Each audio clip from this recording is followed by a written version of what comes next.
আমরা অনেকে জানি না, ইসলামী শরিয়ায় ব্যক্তিগত কোনো অপরাধ শরিয়ার বিচারে কোরআন এবং সুন্নাহর আলোকে যেগুলো অপরাধ, যেগুলো পাপের কাজ, গুনাহের কাজ, অন্যায় কাজ, এগুলো যদি ব্যক্তিগত পর্যায়ের হয়, ইসলামী শরিয়ার দণ্ডবিধিতে সেগুলোর জন্য কোনো শাস্তির কথাই বলা হয়নি। যেমন কেউ একজন মিউজিক্যাল ইনস্ট্রুমেন্ট ব্যবহার করে গান করছেন বা গান শুনছেন, যদি তিনি কারো ডিস্টার্বের কারণ না হয়, তার এই অপরাধের জন্য ইসলামী হুদুদ বা দণ্ডবিধিতে কোনো হদ বা কোনো শাস্তির কথা, সুনির্দিষ্ট কোনো শাস্তির কথা শরীয়ত বলে দেয়নি। অবস্থার পর্যবেক্ষণ করে কোনো পরিবেশে, কোনো পরিস্থিতিতে যদি নিয়ন্ত্রণহীন হয় বা প্রয়োজন হয়, তাহলে সেক্ষেত্রে তখনকার যারা বিচারক থাকবেন, তখনকার যে বিচার ব্যবস্থা থাকবে, ইসলামী শরিয়া এটা তাদের উপরে ছেড়ে দিয়েছে। বাট কোনো ফিক্স শাস্তির কথা শরীয়ত বলে নাই। কেউ যদি ইসলামের সবচেয়ে গুরুত্বপূর্ণ বিধান নামাজও না পড়ে, অনেক ইমামদের মতো সে ইসলাম থেকে খারিজ হয়ে যায়, কিন্তু ইসলামী শরিয়ার দণ্ডবিধিতে নামাজ পড়ে নাই, এই জন্য তাকে এত বেত্রাঘাত করতে হবে, এতদিন জেল দিতে হবে, অমুক দণ্ড দিতে হবে, এরকম কোনো কথা বলে নাই। এভাবে একজন মানুষ মুসলিম হয়েও যদি অনেক অপরাধে লিপ্ত হয়, যেই অপরাধটার ক্ষতি ওই ব্যক্তির উপরেই শুধুমাত্র বর্তাবে, সমাজের উপরে বর্তাবে না, শরীয়ত ওইটার জন্য কোনো শাস্তির বিধানের কথা পরিষ্কার করে নির্দিষ্ট করে বলেইনি। এর বিপরীতে যদি এমন কোন অপরাধ কেউ করে যেই অপরাধটা সমাজকে ক্ষতিগ্রস্ত করতে পারে, কেউ চুরি করলো, কেউ ডাকাতি করলো, ছিনতাই করলো, ধর্ষণ করলো, এমন কোন অপরাধ করলো যেই অপরাধের প্রবণতা সমাজে বৃদ্ধি হয়ে সমাজকে রুগ্ন করে দিতে পারে, সেটার ব্যাপারে ইসলাম কঠোর শাস্তির কথা বলেছে। তাহলে ইসলামী শরিয়া মানেই যে ভীতিকর একটা বিষয়, এটাকে নানাভাবে পশ্চিমারা আমাদের সামনে তুলে ধরেছে, আমরা সেটাকে গিলছি গোগ্রাসে।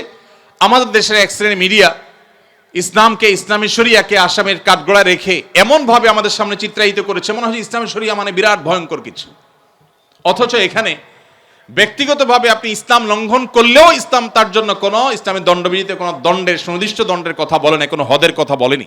একটি সমাজে মানুষ স্বাধীনতা যতটুকু ভোগ করার সুযোগ পেতে পারে তার সবটুকুন ইসলাম রেখেছে। যখনই মানুষের কোনো স্বাধীনতা সমাজকে ক্ষতিগ্রস্ত করবে, অন্যদের মধ্যে সেটা প্রভাবিত হবে, তখন ইসলাম সেখানে ইন্টারফেয়ার করেছে এবং সেখানে দণ্ডবিধির কথা বলেছে। মুহাম্মদ সাল্লাল্লাহু আলাইহি সাল্লাম যে শরীয়ত আমাদেরকে দিয়ে গেছেন, এই শরীয়ত এতটা অগ্রসর, আজ পৃথিবী শিল্প বিপ্লবের পর নানাভাবে পৃথিবীর পরিবেশকে নষ্ট করেছে। পশ্চিমাদের কাছে এখন সবচাইতে মুখরোচক স্লোগানের নাম হলো পরিবেশ রক্ষা। পৃথিবীর সবচেয়ে বেশি বাজেট আজকের পৃথিবীতে পরিবেশের জন্য। পশ্চিমা দেশগুলোতে গেলে আপনি দেখবেন রাস্তার ধারে ধারে তারা সাইকেল চালানোর জন্য আলাদা লেন করে রেখেছে, বিশাল বড় লেন করে, লেন খালি ফেলে রেখেছে। কেন? মানুষ গাড়ি ছেড়ে যেন সাইকেল ধরে, যেন পরিবেশ একটু রক্ষা পায়। পরিবেশ রক্ষার জন্য এখন বহু চিৎকার চেঁচামাচি, বহু আহাজারি, বহু কান্নাকাটি আপনি শুনতে পাচ্ছেন। আর এই সময়টাতে বৃক্ষরোপণ করা, পরিবেশের ভারসাম্য রক্ষা করার জন্য নানান ওয়াজ, নসিহত, লেকচার, সেমিনার, সিম্পোজিয়াম, বক্তব্য, গবেষণা আপনি দেখতে পাচ্ছেন। এটা কখন পৃথিবীর মানুষ আঁচ করেছে? যখন পৃথিবী অপরিকল্পিত তথাকথিত আধুনিকায়নের নামে পৃথিবীর তার স্বকীয়তা হারিয়েছে।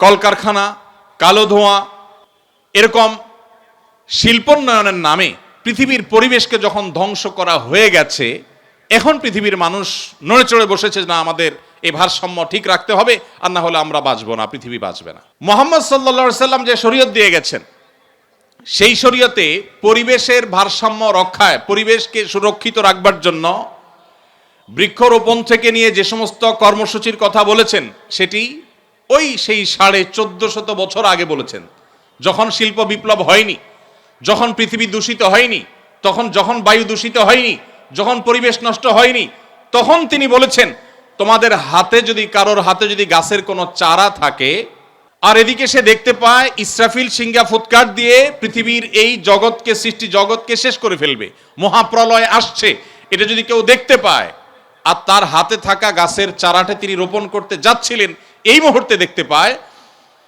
মহাপ্রলয় হয়ে সব ধ্বংস হয়ে যাবে, এই চারা তো থাকবার কথা নয়, এই রকম পরিস্থিতিতেও যেন তিনি গাছ রোপণ করতে দ্বিধা না করেন, ওই সময়ও যেন সে তার হাতে থাকা গাছের চারাটাকে রোপণ করে দেয়।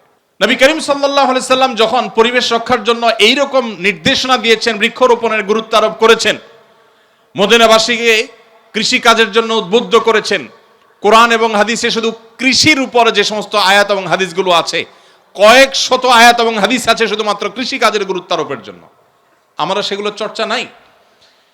তখন পৃথিবীর আজকের মতো এরকম পরিবেশের ভারসাম্য হারায়নি, তখন পৃথিবীকে এভাবে নষ্ট করা হয়নি, পৃথিবীর পরিবেশ খারাপ হয়নি। সেই সময় নবী করিম সাল্লাল্লাহু আলাইহি সাল্লাম যে সলিউশন দিয়ে গেছেন, এখন বিশ্ববাসী সেটার গুরুত্ব অনুভব করছে। আস-সুন্নাহ ফাউন্ডেশন, উম্মার স্বার্থে সুন্নাহর সাথে।